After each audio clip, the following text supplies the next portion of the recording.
Assalamualaikum warahmatullahi wabarakatuh. Hai semuanya, saya Salwa Salsabila dengan NIM 061412824294048 kelas Indralaya semester 4.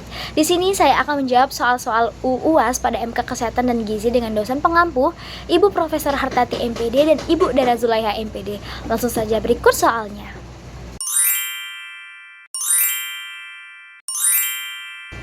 Pada soal pertama yaitu 1. Sebutkan dan jelaskan cara penanganan kesehatan fisik dan psikis pada anak serta jelaskan pula cara penanggulangannya kelainan gizi pada anak. Penanganan kesehatan fisik anak, yaitu kesehatan fisik anak berkaitan dengan kondisi tubuh dan pertumbuhannya. Di sini cara penanganannya itu yang pertama ada pemenuhan gizi seimbang. Kita memberikan makanan yang mengandung karbohidrat, protein, lemak, vitamin dan mineral sesuai usia anak. Yang kedua ada imunisasi lengkap. Ini untuk mencegah penyakit menular sejak dini. Yang ketiga ada kebersihan diri dan lingkungan. Di sini anak diajarkan membiasakan cuci tangan, mandi serta menjaga kebersihan tempat tinggalnya. Yang keempat ada aktivitas fisik di mana anak ini perlu bermain dan bergerak aktif untuk mendukung pertumbuhan otot dan tulangnya. Yang kelima ada istirahat yang cukup. Tidur yang cukup penting untuk pertumbuhan dan daya tahan tubuh anak. Dan yang terakhir adalah pemeriksaan kesehatan rutin, di mana di sini memantau berat badan anak, tinggi badan anak, dan perkembangan anak secara berkala. Selanjutnya ada penanganan kesehatan fisikis anak. Kesehatan fisikis berkaitan dengan emosi dan mental anak. Di sini cara penanganannya itu yang pertama memberikan kasih sayang dan perhatian. Anak itu membutuhkan rasa aman dan dicintai. Dan yang kedua ada menciptakan lingkungan yang nyaman. Hindari kekerasan dan tekanan yang berlebihan kepada anak.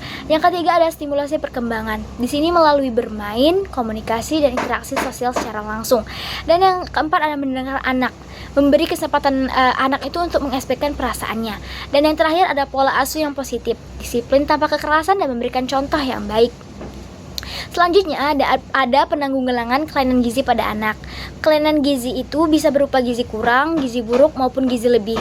Cara penanggulangannya itu yaitu pertama perbaikan pola makan dengan memberikan makanan bergizi seimbang sesuai kebutuhan anak. Dan yang kedua ada pemberian ASI dan empasi yang tepat untuk anak usia dini. Yang ketiga ada suplementasi pemberian vitamin atau zat besi jika diperlukan. Dan yang keempat adalah pemantauan tubuh kembang melalui posyandu atau fasilitas kesehatan. Yang kelima ada edukasi orang tua tentang pentingnya gizi dan pola makan sehat. Yang terakhir ada penanganan medis. Jika sudah terjadi gizi buruk atau gizi yang kurang, perlu penanganan tenaga kesehatan yang profesional. Soal nomor 2, analisislah soal berikut. Seorang anak usia 3 tahun tampak sering lemas, kurang aktif dan berat badannya stagnan selama 3 bulan. Berdasarkan gejala tersebut, analisislah kemungkinan masalah gizi yang dialami anak tersebut. Dari kasus anak usia 3 tahun ini bisa dianalisis, yaitu gejala tersebut itu mengarah pada kemungkinan masalah gizi yang kurang atau malnutrisi. Dengan indikasinya itu berat badan stagnan menunjukkan pertumbuhan yang tidak optimal. Terus sering lemas. Di sini kemungkinan kekurangan energi atau zat besi atau bisa juga anemia. Dan yang ketiga ada kurang aktif, bisa disebabkan oleh kurangnya asupan energi dan nutrisi yang penting. Kemungkinan kondisi yang dialami oleh anak 3 tahun ini gizi kurang atau underweight akibat asupan makanan tidak mencukupi. Terus ada juga stunting. Di sini jika berlangsung lama yaitu gangguan pertumbuhan akibat kekurangan gizi yang kronis. Jadi, anak tersebut itu kemungkinan mengalami gizi yang kurang yang berdampak pada energi, aktivitas, dan pertumbuhannya. Jika tidak segera ditangani, kondisi ini bisa berkembang menjadi masalah yang lebih serius seperti gizi buruk atau stunting. Saran penanganannya itu tingkatkan asupan makanan bergizi seperti protein, zat besi, dan vitamin. Terus memberikan makanan bervariasi dan sesuai kebutuhan usia anak. Dan yang ketiga adalah lakukan pemeriksaan ke tenaga kesehatan. Dan yang keempat itu pantau secara rutin berat badan anak. Soal nomor 3 yaitu analisislah kandungan energi pada menu makanan anak usia 4-5 tahun di tabel berikut. Menu makanan pada tabel menunjukkan bahwa total energi harian yang diperoleh anak usia 4-5 tahun itu adalah sebesar 805 kalori yang berasal dari sarapan 350 kalori, makan siang 345 kalori, dan snack sore 110 kalori. Jika dibandingkan dengan kebutuhan energi anak usia 4-5 tahun yang berkisar antara 1200 hingga 1400 kalori per hari, maka jumlah tersebut masih tergolong rendah dan belum mencukupi. Hal ini menunjukkan bahwa anak itu mengalami kekurangan energi sekitar 400-600 kalori, sehingga menu tersebut belum mampu memenuhi kebutuhan energi harian untuk mendukung aktivitasnya, pertumbuhannya, dan perkembangan anak secara optimal. optimal. Jika dilihat dari pembagian waktu makan, sarapan sudah cukup baik karena mengandung kombinasi karbohidrat dari roti, lemak dan gula dari selai, serta protein dan kalsium dari susu. Namun, kandungan proteinnya itu masih kurang optimal karena tidak terdapat sumber protein yang lebih lengkap seperti telur dan ayam. Makan siang juga sebenarnya sudah memenuhi prinsip gizi seimbang karena terdiri dari nasi sebagai sumber karbohidrat, tempe sebagai protein yang nabati, dan sayur sebagai sumber vitamin dan serat. Akan tetapi porsinya itu masih terlalu kecil sehingga energi yang dihasilkan itu belum mencukupi kebutuhan sebagai makanan utamanya. Selain itu, tidak adanya protein hewani yang membuat kualitas gizinya itu masih kurang maksimal. Pada bagian snack juga, snack sore itu pilihan es krim hanya memberikan energi dari gula dan lemak, tetapi rendah zat gizi penting seperti protein, vitamin, dan mineral. Konsumsi snack seperti ini jika dilakukan terus-menerus dapat menyebabkan anak cepat kenyang, tetapi tidak mendapatkan nutrisi yang dibutuhkan dari tubuhnya. Hal ini juga dapat memengaruhi nafsu makan anak pada waktu makan utama.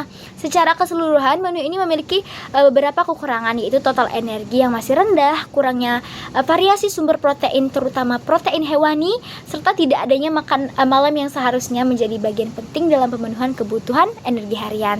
Jika kondisi ini berlangsung dalam jangka waktu yang lama, anak ini akan beresiko mengalami namanya kekurangan energi, mudah lemas, kurang aktif, serta pertumbuhan yang tidak optimal, bahkan dapat mengarah pada masalah gizi seperti gizi kurang atau stunting.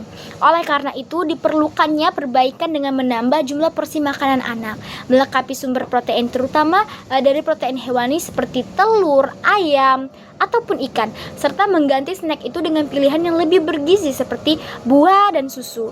Selain itu, perlu ditambahkan waktu makan malam agar kebutuhan energi harian anak dapat terpenuhi secara lebih seimbang dan optimal. Soal yang keempat, analisislah 2 kasus di bawah ini. Yang kasus pertama itu seorang mahasiswi mengeluh sering pusing, lemas, dan mudah mengantuk. Ia biasa hanya sarapan kopi dan roti, lalu makan nasi dan ayam sekali sehari, jarang minum air putih, dan tidak suka buah. Pertanyaannya, analisislah kemungkinan gangguan gizi yang dialami mahasiswi tersebut serta dampaknya pada aktivitas sehari-hari. Yang kasus kedua itu seorang mahasiswa 19 tahun memiliki aktivitas sedang. Dalam satu hari ia hanya makan 2 kali, nasi, mie goreng, dan minuman teh manis. Tidak ada sayur dan buah. Pertanyaannya, analisislah bagaimana kecukupan gizi dari pola makan tersebut dan bandingkan dengan kebutuhan AKG usia 19-20 tahun. Dari kasus pertama, yaitu kasus mahasiswi tersebut kemungkinan menunjukkan gejala sering pusing, lemas, dan mudah mengantuk yang sangat berkaitan dengan pola makannya yang tidak seimbang. Kebiasaan sarapan hanya kopi dan roti menunjukkan asupan energi yang sangat terbatas serta zat gizi yang penting. Kopi ini bahkan dapat menghambat penyerapan zat besi jika dikonsumsi tanpa makanan yang bergizi. Selain itu, ia hanya makan nasi dan ayam sekali sehari, yang berarti frekuensi makan kurang dan variasi makanan itu sangat terbatas. Tidak adanya konsumsi buah serta jarangnya minum air putih semakin memperburuk kondisi dari tubuhnya. Kemungkinan gangguan gizi yang dialami oleh mahasiswi ini adalah kekurangan energi kronis ringan serta anemia defisiensi zat besi. Hal ini terlihat dari gejala lemas dan pusing yang sering muncul karena tubuh ini tidak dapat mendapatkan cukup energi dan oksigen yang dibawa oleh sel darah merah. Kurangnya asupan vitamin dan mineral juga, terutama dari buah, dapat menyebabkan daya tahan tubuh dari mahasiswi itu menurun. Selain itu, dehidrasi akibat kurang minum air putih. Di sini bisa menyebabkan tubuh ini mudah lelah dan sulit berkonsentrasi. Dampaknya itu terhadap aktivitas sehari-harinya yaitu cukup berkaitan. Mahasiswi ini akan mengalami penurunan konsentrasi saat belajar, mudah mengantuk di kelas, serta kurang produktif dalam menjalankan aktivitas sehari-harinya. Jika kondisi ini berlangsung lama, dapat memengaruhi kesehatan secara keseluruhan, terutama menurunnya ke sistem imun dan risiko gangguan kesehatan lainnya. Dan selanjutnya ada kasus mahasiswa usia 19 tahun. Mahasiswa ini memiliki pola makan yang kurang bervariasi dan tidak seimbang. Ia hanya makan 2 kali sehari dengan menu nasi, mie goreng, dan teh manis.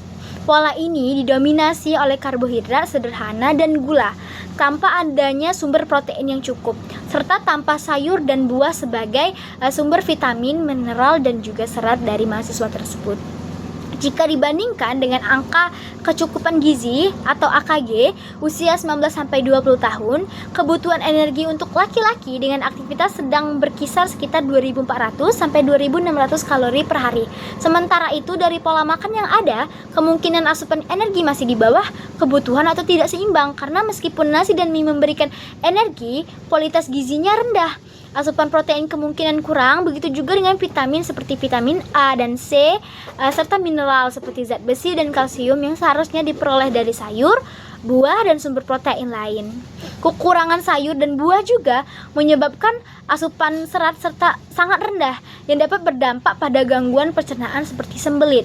Konsumsi teh manis secara rutin menambah asupan gula berlebih yang dalam jangka panjang itu beresiko menyebabkan gangguan metabolik seperti obesitas ataupun diabetes. Secara keseluruhan, pola makan mahasiswa tersebut belum memenuhi prinsip gizi seimbang dan tidak sesuai dengan kebutuhan AKG. Dampaknya bisa berupa energi yang tidak stabil, mudah lelah, penurunan daya tahan tubuh, serta resiko penyakit jangka panjang jika tidak segera diperbaiki. Pertanyaan terakhir nomor 5, seorang guru ingin menyiapkan menu harian untuk anak-anak TK selama kegiatan belajar dari pagi sampai siang. Menu yang dirancang sebagai berikut, ada bubur ayam 1 mangkok 220 kalori, pisang kepok 1 buah 90 kalori, air putih. Pertanyaannya, hitung total energi dari menu tersebut dan apakah cukup untuk menunjang aktivitas belajar anak selama 5 jam? Jelaskan alasanmu.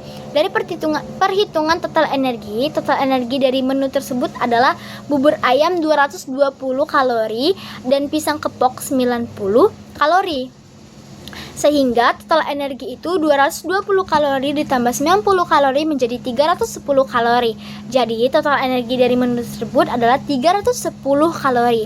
Dari analisis kecukupan energi menurut saya, jika dilihat dari kebutuhan anak usia TK sekitar 4-6 tahun, rata-rata kebutuhan energi harian berkisar antara 1.400 sampai 1.600 kalori per hari. Dalam pembagian waktu makan, asupan selama kegiatan belajar pagi hingga siang itu sekitar 4-5 jam. Idealnya memenuhi sekitar 25% sampai 35% dari kebutuhan hariannya, itu sekitar 350 sampai 500 kalori. Dari menu yang disediakan hanya menghasilkan 310 kalori, sehingga jumlah ini masih di bawah kebutuhan energi yang seharusnya dipenuhi pada waktu tersebut. Artinya energi yang diberikan kemungkinan belum cukup untuk menunjang aktivitas anak itu selama 5 jam, seperti belajar, bermain, dan berinteraksi. Selain dari jumlah energi, komposisi menu juga perlu diperhatikan. Bubur ayam memang sudah mengandung karbohidrat dan sedikit protein, serta pisang juga sebagai sumber energi tambahan dan seratnya. Namun kandungan protein, lemak sehat, serta variasi zat gizi lainnya ini masih terbatas. Hal ini dapat menyebabkan energi anak itu cepat habis, sehingga anak itu mudah lapar, lemas, atau kurang fokus pada saat belajar. Dan dengan demikian, menu yang disediakan ini belum cukup optimal untuk mendukung aktivitas anak selama 5 jam. Sebaiknya ditambahkan sumber energi dan protein lain seperti telur, susu, ataupun cemilan yang sehat agar kebutuhan energi dan zat gizi anak itu dapat terpenuhi dengan lebih baik.